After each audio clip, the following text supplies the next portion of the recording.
Hey guys, Technomentary here with the video for you guys. In this video, we're going to talk about iOS 14 and the hidden features that you might have not known about iOS 14. So this is not going to be a video about the major updates to iOS 14 as you've seen in our other videos and from other videos on YouTube. This one's just to more go into some of the hidden one that you might have not noticed or it is not really obvious. And if you guys are new to our channel, we do a lot of tech news reviews and giveaways, so make sure to hit that subscribe button.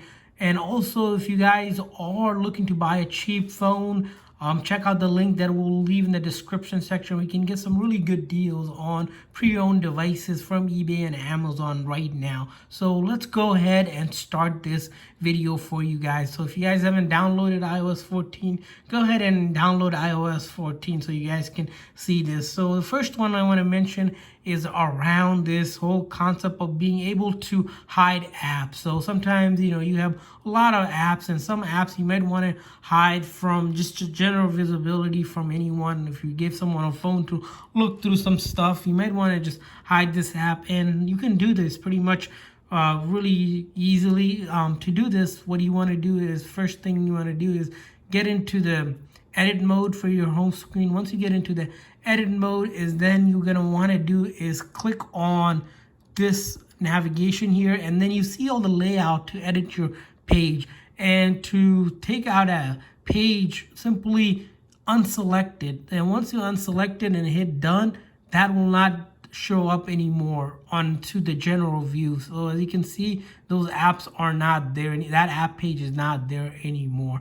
And to get it back again, of course, you're going to go into you're going to want to go into the edit home screen and then click this plus button, not go there, and then you're going to click this here again, and this time select it back again, and you will be able to get back those apps that were hidden. So that's a cool feature to hide your app. Let's move on to the next hidden feature that you might have not noticed. It's around with the clock. If you go into the clock and you're looking to set up a alarm, you'll notice that now you can manually put in an alarm here.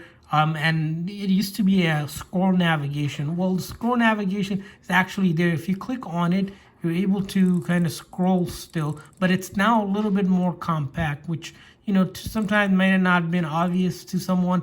Thought, it might be a hidden feature that you can look into. Of course, you can type it in. Could be tedious, but you can definitely use the scroll by clicking onto it. So that's the other hidden feature I wanted to share with you guys. Moving on to the whole color spectrum. So if you take a screenshot here, we'll show you guys that Apple has added more features around marking up any screenshot that you guys do. In the past, it would have only certain colors. Now you have the whole spectrum of colors, and of course the opacity as well, and a couple other options to select the main ones that used to be there by default. But this is only available in the screenshot mode. So that's something you will want to play around with.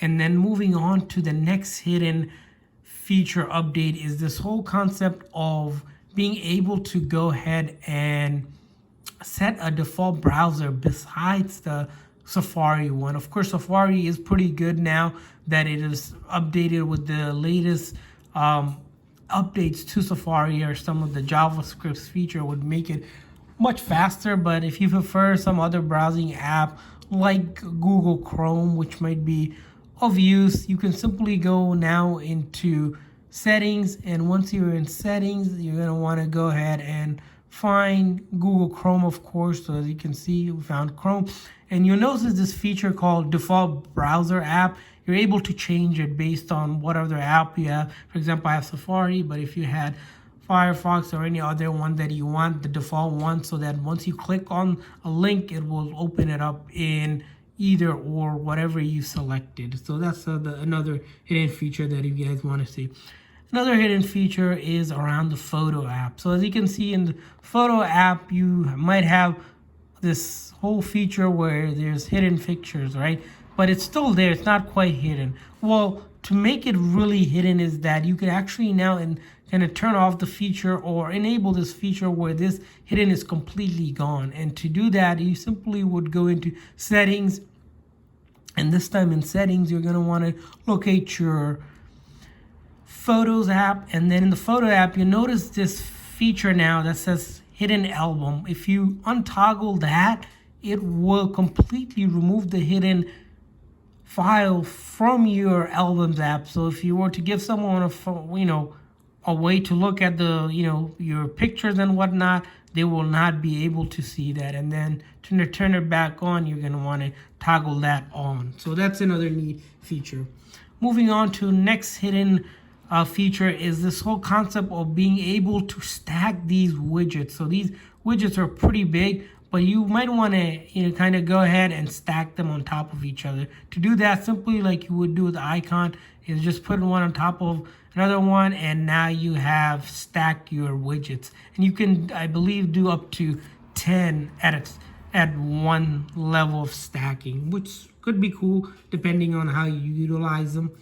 So let's move on to sort of the next hidden feature is this one, which to some people, it might not be evident because you're using one of the newer phones, but if you're using one of the older phones, is this whole being able to toggle your settings for the camera. So this wasn't available in some of the older phones like the iPhone 6, 7, even 8 to a degree, but only available to a new one. Now you're able to toggle through the settings when you're recording from HD to 4K. So that could be pretty neat for people who've been looking for that on the older phones.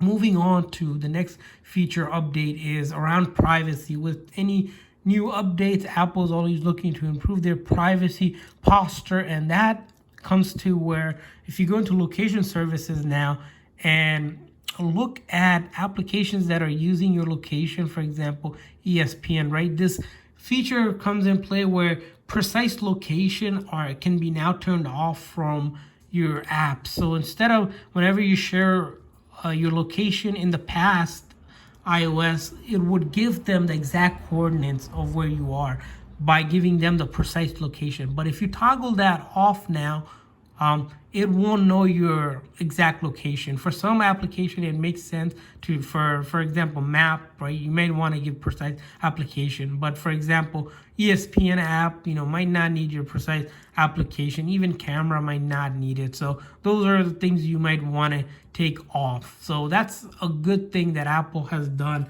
kind of improving their security posture.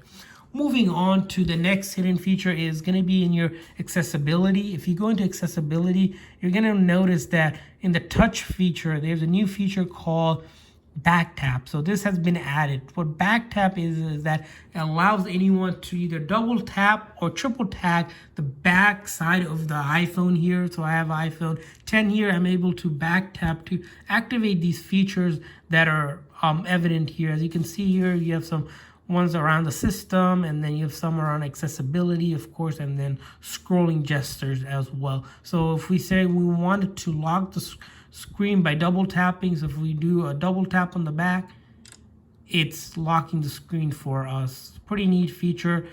Could be useful depending on how you utilize it. Same thing with triple one. As you can see, the triple one, let's say if we want to do a screenshot with the triple tap, as you saw here, it took a screenshot of the screen here with the triple shot. So that could be a neat feature. Now it's really utilizing the physical aspect of your phone. And then the next one we want to share is more improvements around the weather app that you might not have noticed. The first one, of course, is this whole air quality spectrum, where in the past it would just give you the air quality. Now you're able to see the air quality and where it falls in. As you can see here, the air quality is 39 degrees here, and that means that it's good right now. And if you go into the further spectrum, it could be pretty much hazardous. So that's another cool hidden feature that you might have not seen. So that's it for all the hidden feature that we have for today for you guys. Hopefully this was helpful. If this video was helpful, please make sure to hit that like button. Also, if you guys have any other hidden feature that we haven't covered, leave it in the comment section so I can check them out and other people can check it out as well. Thanks for watching, guys. See you guys next time.